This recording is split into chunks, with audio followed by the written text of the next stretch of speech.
Okay, let me push record. We won't even try to do audio. We'll just stick with our audio. Alright, here's two equations, two unknowns. Kramer's law says the denominator of the x is the matrix, that column and that column. So 2, 5, 3, 6. With me? I am. Same thing on the right. The denominator of the y is the matrix of the left side of the equation's coefficients in that order.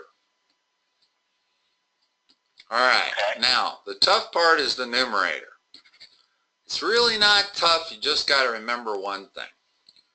When I'm doing the x, I'm going to cross out the x coefficients, and I'm going to work with these two columns.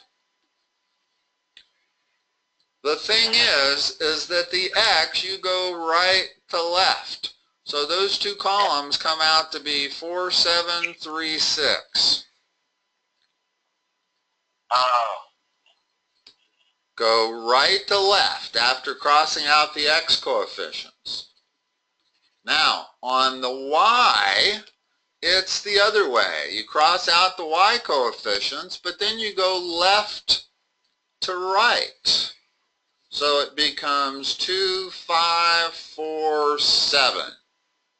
And the rest is trivial. I know you know how to figure out that determinant, that determinant, that determinant, and that determinant to come up with your answers.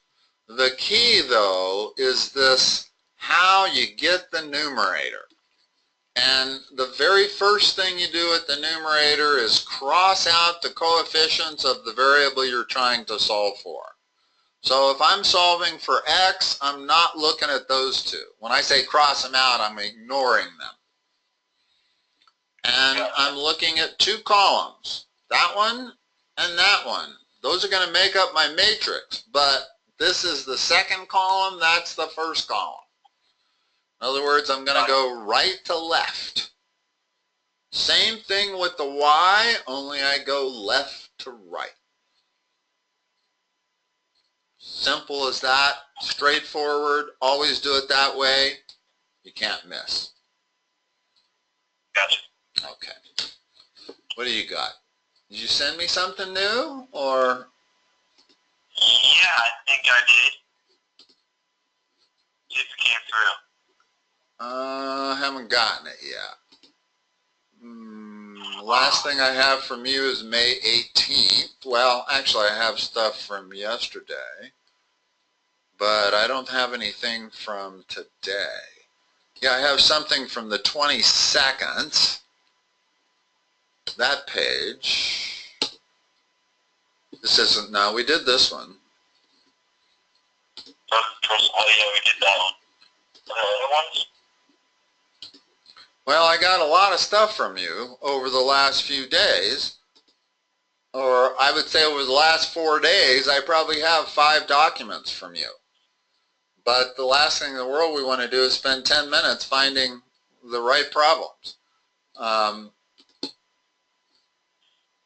You sent me something today and it said sent on your end.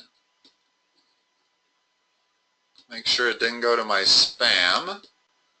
No. I don't know. It's another one of these slow days. I don't know what to do. It's a graph one. I can read it off to you. If it's something you can verbalize it, let's do it. Yeah. Go ahead. It just says complete the square root graph. Okay. Y equals x squared minus 2x minus 6. What format do you want to put? What format do you want to put this in order to graph it? There's the most standard format for a quadratic, for a parabola, is the format that I'm talking about. Vertex format. What is the general formula? And the reason it's called vertex format is because you're staring at the vertex after you've written it. that be x minus h1 and then 1 minus k? Close. X minus h squared. Oh. That's the vertex format, okay? Okay. In other words, if we can get a quadratic into that format, then we're going to know where to start. We're going to start at the vertex. And then we'll go from there. I mean, once you have the vertex, the rest is kind of easy in terms of graphing it. But the key is to know the format you're going to try to put it in. There's a couple of different formats for quadratics. This is the most standard one. This is the one that's, if you can get it into this format, it's easiest to graph. Okay, gotcha. Okay? Now, let's look at what we have. I want to complete the square, okay? Whenever you're completing the square, you combine the variable terms and you set off the other term like that. So far, it's the same thing. I haven't changed anything. Now complete the square inside the parentheses. X squared minus 2x plus 1. What else do I have to do to offset the 1 that I just added to the right side of the equation? Add it to the left side. I want the left side to stay that. Notice in my general formula, the left side is y. I don't want to muggy things up by adding a 1 to that. Okay. So how do I balance it on the right side? Add 1 to -6. Subtract 1. Do the opposite. Subtract 1. Yeah, notice that if I add 1 and subtract 1, I haven't done anything. Okay. I haven't changed anything. That's always the key when you're completing the square. Make sure you do not change it. In other words, at this point, if you were to check that and that, you would find them to be the same equation. Gotcha. Okay? Now, because we completed the square, how can I write this term? And it's always the case. Whenever you... Go ahead. X minus 1 squared. And you will always be able to do that. You will always be able to write that quadratic as a linear term squared because you completed the square. That's the whole point of completing the square. It guarantees you're going to be able to write it as a linear term squared. Now notice we got this format. Where's my vertex? The vertex is 1, -7. And there's no vertical stretch factor. Do they ask you to graph it, or do they ask you to just complete the square and put it in vertex format? Oh, graph it. So the vertex is at 1, -7. Does it open up or down?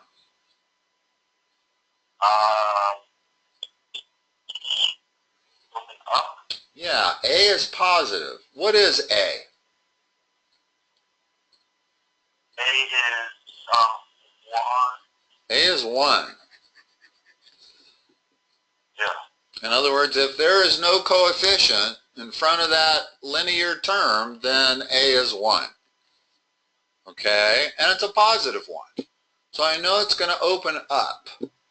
Now, if you really kind of have to find 3 points to accurately graph a parabola. What's the next easiest point to find? It's not the x-intercepts. The x-intercepts can be tough to find. But the y-intercepts are always really easy to find. Yeah, so it would just be y equals, or x equals 1, the y-intercept. The y-intercept, what is x always when you are on the y-intercept? By definition. Oh, 0. Okay, plug in 0 for x, tell me what you get for y. Y is -7. Plug in 0 for x, that term becomes 1. -7 equals -6. y equals -6. Okay, so at -6, now I've got that point, I've got the vertex, and I know that symmetry guarantees a point right there. And the line of symmetry goes right through the vertex, and I know that's at 1. In other words, that's at 1 comma -7. So what's this point right here that I just circled? If this thing is symmetrical. That's your other xy intercept? Or No, it's not another xy intercept. It's a third point. Is all you need is 3 points to graph a parabola. That's it. If you have 3 points, you have defined a parabola. It's just like 2 points define a straight line. Well, 3 points are needed to define a parabola.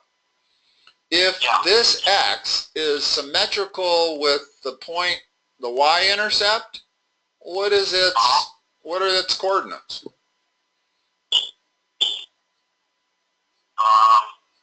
What's its x-coordinate?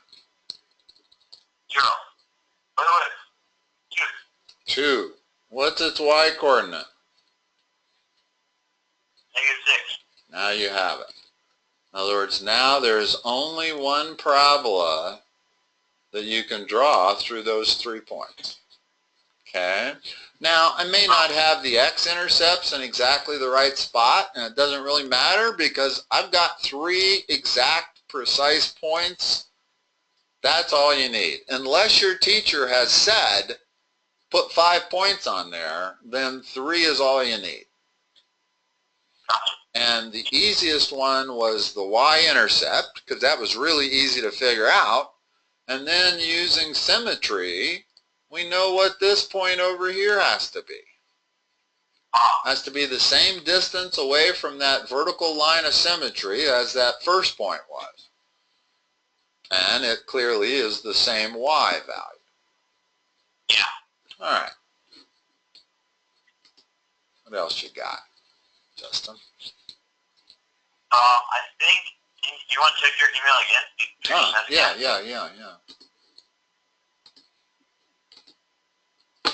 Nothing. Not a thing. But 325 right there. no, oh, sorry. Yeah, you're right. I saw 3 in a row, and I was thinking it was the other ones. Which one you want me to start with? One on the left or the right? One on the right. We got two problems on there. Okay. Yeah, no, I saw 3 in a row, and I just assumed they were the same 3 that I'd looked at before from the 18th. But they weren't. Yeah. All right. Which one? 42 and then 45. All right. 40. The one that we just did. 42. Find the distance from a point to the graph. Okay.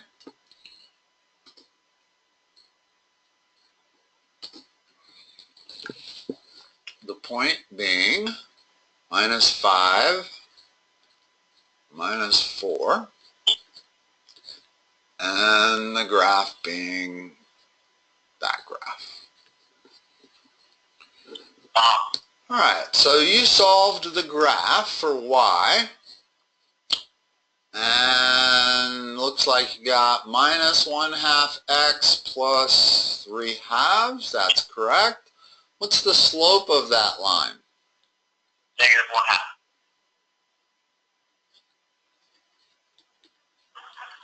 What is the slope of this line?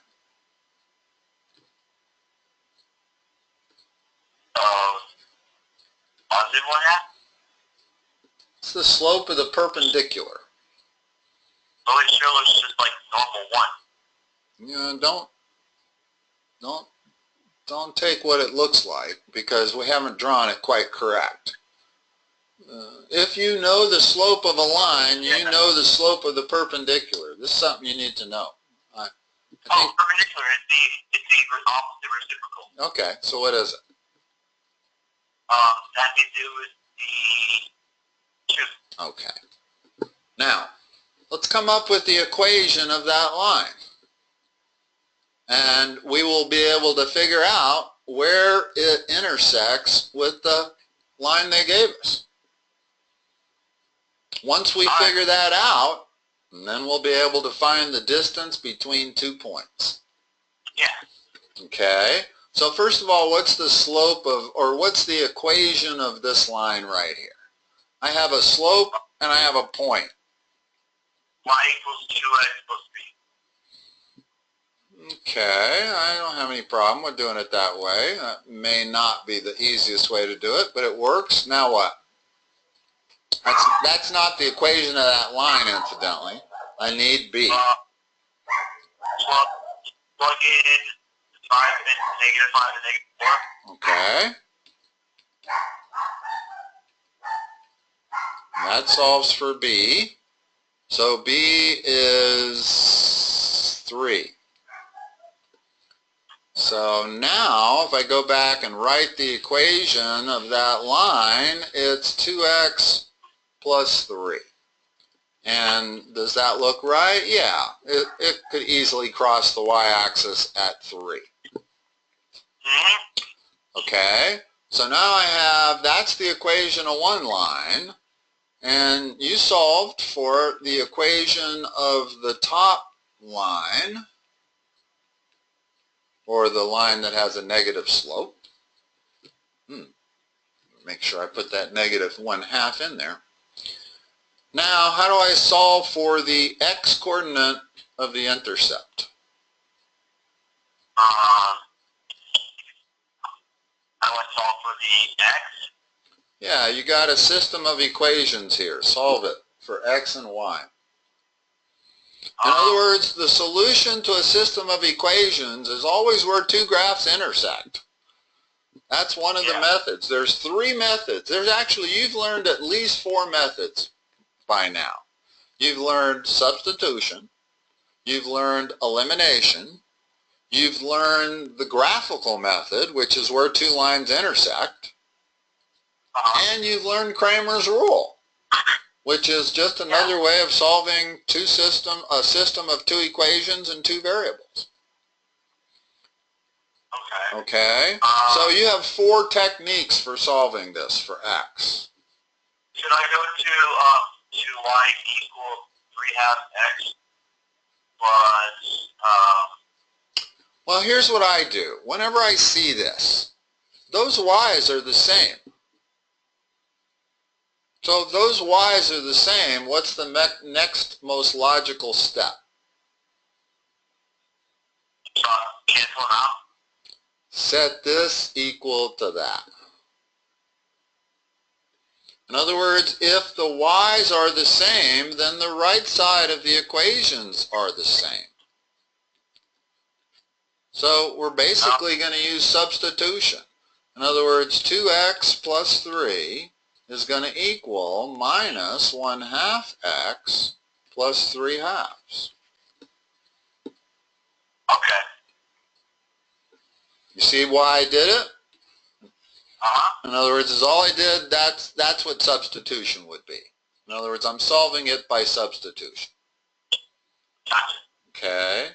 Now, the easiest way to solve that equation, by my thinking, is to multiply everything by 2, get rid of denominators, so I end up with 4x plus 6 equals x plus 3, move the x's over, move the 6 over, x equals minus 1. What does y equal?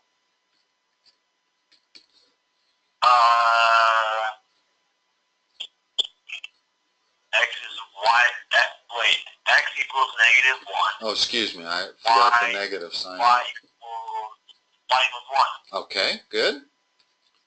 So there's my point that is this intersection point.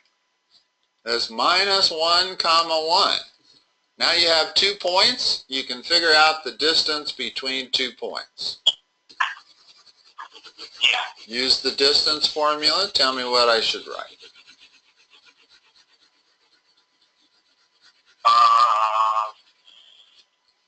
The Evelyn problems are never one math problem. They're always 4 math problems in one.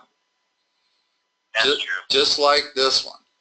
We needed to know a lot about equations of lines, how you solve a system of equations, how you find the distance between 2 points. So what's the distance?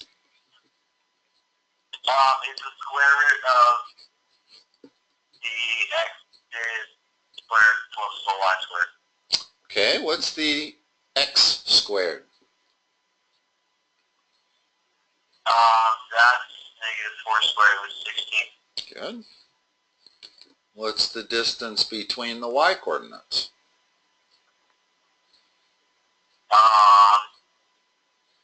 That's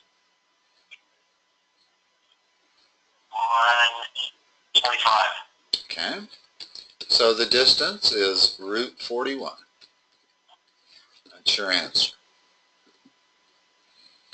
Now, when you tried to estimate the slope by reading the graph, notice how far off we were. That slope is 2, but it looks a lot closer to 1.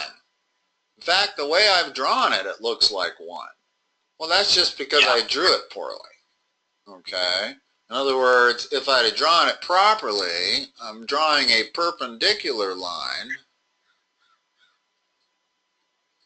Okay. Like that. Now it looks a lot closer to 2, right? Yeah, it does. So the moral of the story is don't base your slope on what you see. Base your slope on the knowledge that it's perpendicular to a line of known slope. So the slope of the perpendicular is always the negative reciprocal. Alright. Alright. We did 43. Is there another one on this page we need to do? Yes, 45. Name 3 angles coterminal with 203. I don't even remember the word coterminal. Coterminal means multiple of 360. So give me one angle that's coterminal with that. I don't get it. What do you need? Add 360 to it. Oh. That's 563. And here's what coterminal means. All the trig functions of 203 are exactly the same result as all of the trig functions of the angle 563 degrees. If I wanted, I could add another 360 and I get 923, same thing. These are all basically, I can't say they're the same angle, but what I can say is that all trig functions of any of them are the same. And you can add 360 or subtract 360. Does not matter. So when they say name 3 coterminal angles, well, I just named 2. Let's see, I added another 360 to get 923. So there's 1, there's 2, and I could just add a 360 to that. But how about we go back to the 203 and subtract 360? What do you get? Negative 157. I like that one better. And the reason I like that one better is because most of these questions say, give me a positive and a negative coterminal angle. This one's a little different. This one says, give me 3 coterminal angles. Well, there is an infinite number of coterminal angles. I can add 360 forever. I can subtract 360 forever.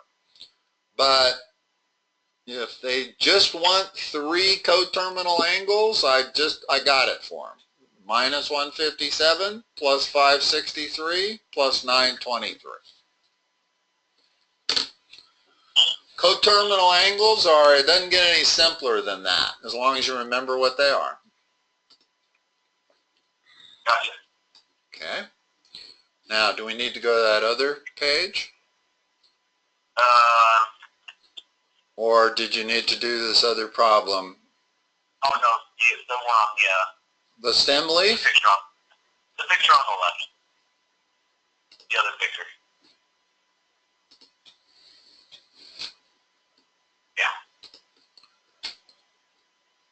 How come this one is a different orientation? Did you change your camera? It's Mr. Bell, so I can't tell half the time. I'm sorry, what? It is Mr. Bell, so I can't tell half the time what he's doing. Oh, this is not, you didn't take these pictures with your camera. Ah, okay. Oh. He gave you these. And you just forwarded them to me? Oh.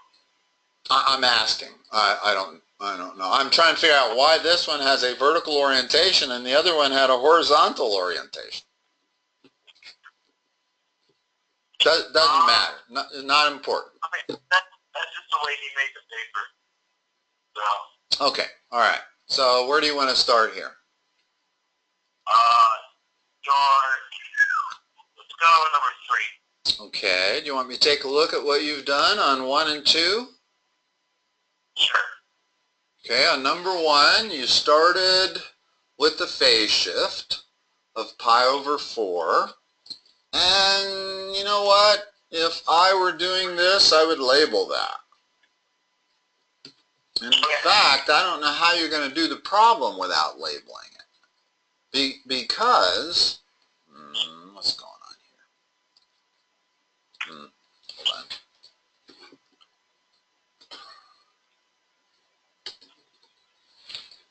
In other words, if I really want to draw this curve accurately, I got to know where I'm going to start it.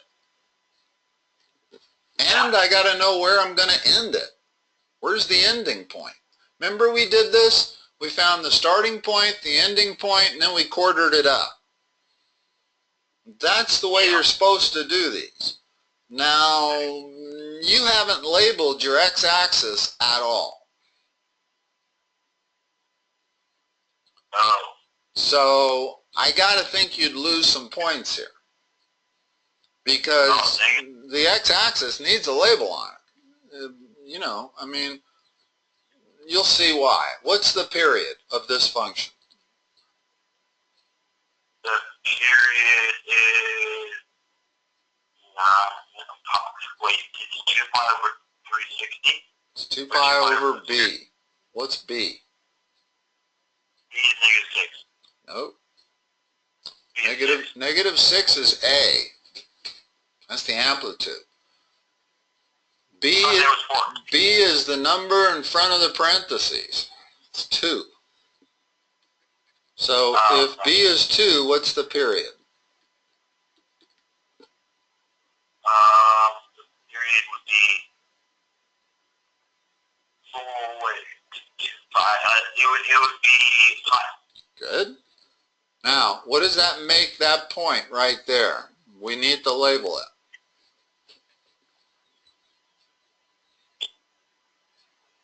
And it's just pi. Where did the function start? There's a pi over 4. Okay. The length from there to there is pi. So what is this ending point? What's pi over 4 plus pi? 2 pi over 4. Pi over 2. Pi over 4 plus pi, you need to change the pi to a common denominator, so it becomes 4 pi over 4. That's 5 pi over 4. Gotcha. Okay, so that's what that point is right there, is 5 pi over 4. Now quarter it up. Have they not talked to you about quarter? They have to have talked to you about it, because you can't really draw this graph accurately unless you do this process that we're doing right now. Quarter it up. What's this point right here? That would be 6 pi over 4. So it'd be 3/2 pi. Yeah, 3 pi over 2. Notice that I've got a 1 pi over 4 and a 5 pi over 4. Doesn't that have to be 3 pi over 4? Add them up and divide by 2. You get 6 pi over 8, which is 3 pi over 4.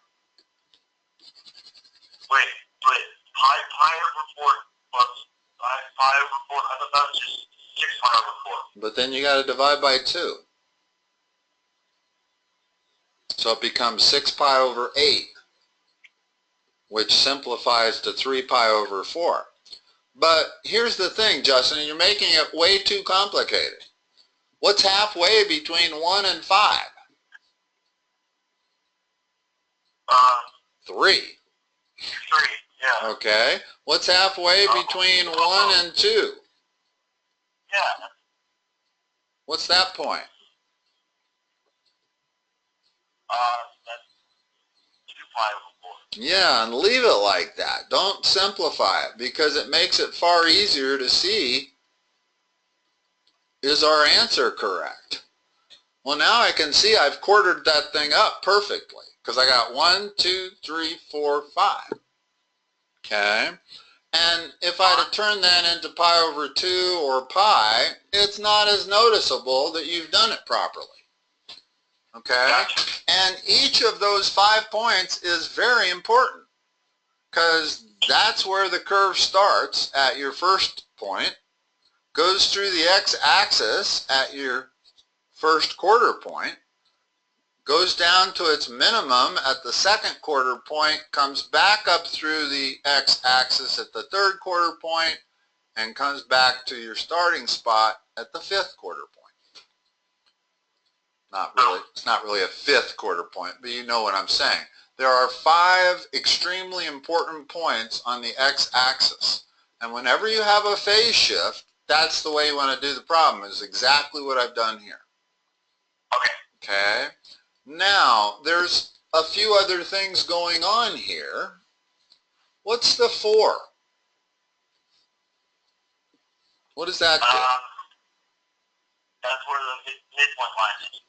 That's your horizontal line of symmetry. That's a vertical shift is what it really is. That's D. They put it up front, but that's D. Yeah. In other words, most people would have written this equation minus 6 cosine of 2x minus pi over 4 plus 4. That's the way they would have written it. And the 4 is a vertical shift. And what that does is it moves your line of symmetry from the x-axis to the line y equal 4, which is exactly what you've done.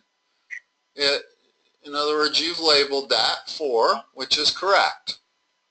Yeah. So I'm not really labeling. My labels that I put on there are not labels for the x-axis. They're really labels of that line of symmetry. But it doesn't matter. It's fine to label the line of symmetry and not label necessarily the x-axis. Gotcha. Okay. Now, we've got an A of minus 6. Well, first of all, what's the minus do? The minus is like a plus. So it goes to the right. It's a vertical reflection.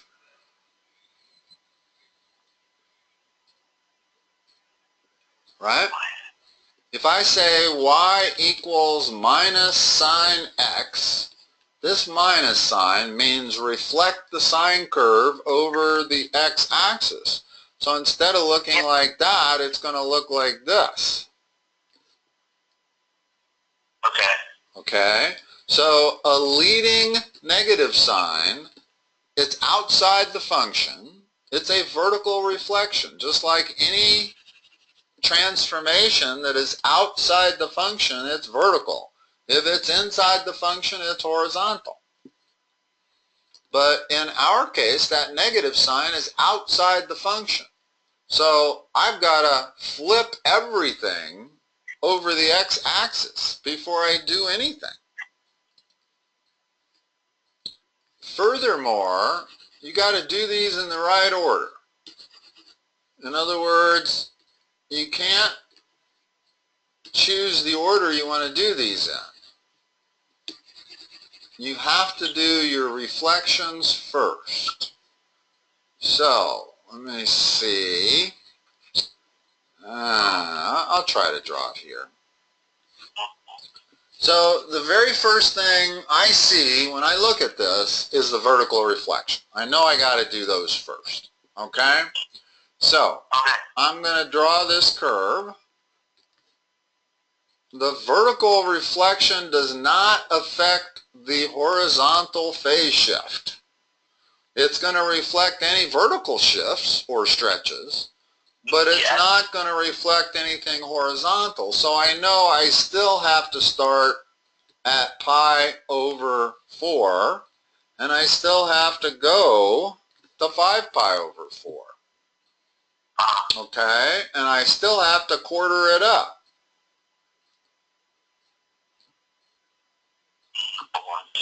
Okay? So if I was graphing it's easier to look at these one at a time, I think. So let's talk about graphing negative cosine of x minus pi over 4. In other words, I'm going to graph two things only, the reflection and the phase shift.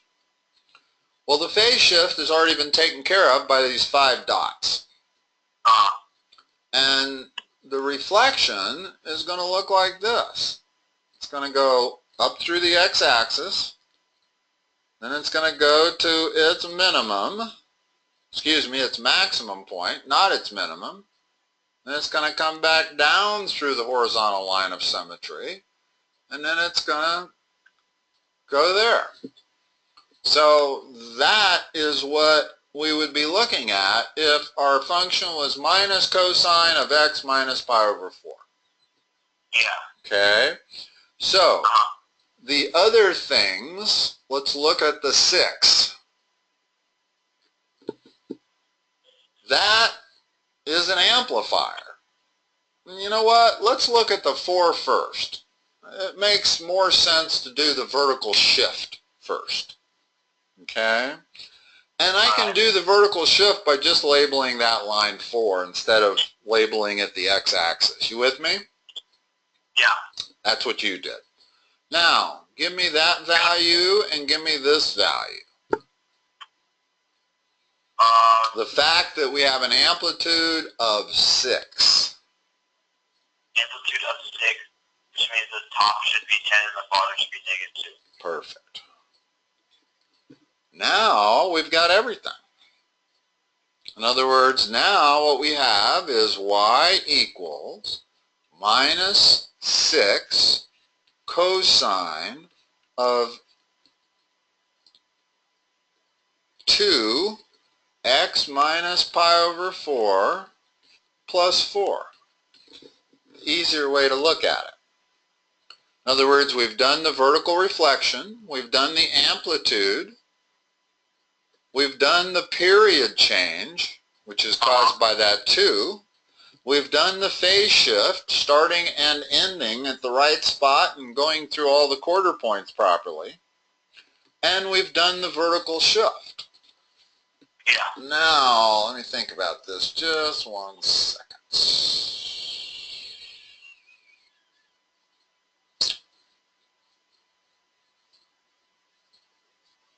Yep, I guess that's right. Seems to me that the curve we got should have been different if we did the reflection first or last. And it is. I don't know if it is different. Let me think for a second. So the first curve we get, we just vertically shift it, or rather not vertically shift it, but reflect it. Yeah. And then we vertically shift it up 4, so it goes up to that. Yes. And that line is at 4. So yeah, I think we've done it correctly. Yeah. And it doesn't, oh yeah, actually, if we would have shifted it first, it would have made a difference. Notice what, or excuse me, if we were to have vertically shifted it first, so that it looks like that, you with me? This is now the x-axis. Yes, sir, I'm with you. Now, if you vertically reflect that, looks like that. And it's not at the same point as where our proper curve was. So if you do these things out of order, it will matter on the graph you end up with. And the only thing you have to remember is do your reflections first, whichever you have. If you have a vertical reflection and a horizontal reflection, do both of them first in no particular order. But do all your reflections before you do anything else. Okay, sounds good. Okay. Or else. We're at 4 o'clock is where we are. Justin, this is it. You ready for your final? You know what? I'm feeling better about it. Okay, cool. Good. Lots of studying for physics and math tonight. And, Oh, man. hopefully I can copy tomorrow. Brutal. Brutal, brutal, brutal. All right. Good luck.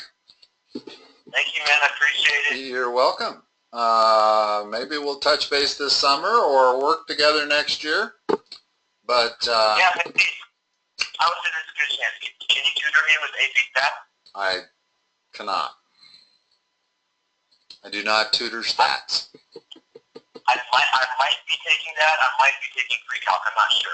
If you have a choice, I would take PreCalc. Definitely.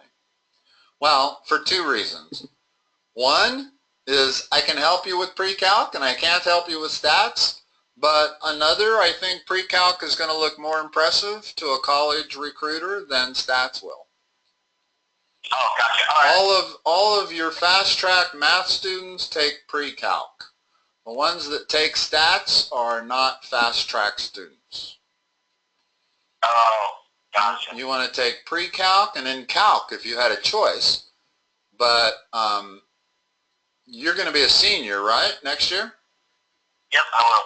Well, I'm not sure how Devlin. It's hard to me to believe that Devlin doesn't do a little bit of all of it all the time. Anyway, I'm sorry, I got to run. I forgot I have a 4 o'clock appointment here. Justin, have a good summer. All right, yeah, definitely. And good luck on your test. Talk to you later. Thank you very much. Talk to you later. Bye-bye. Bye.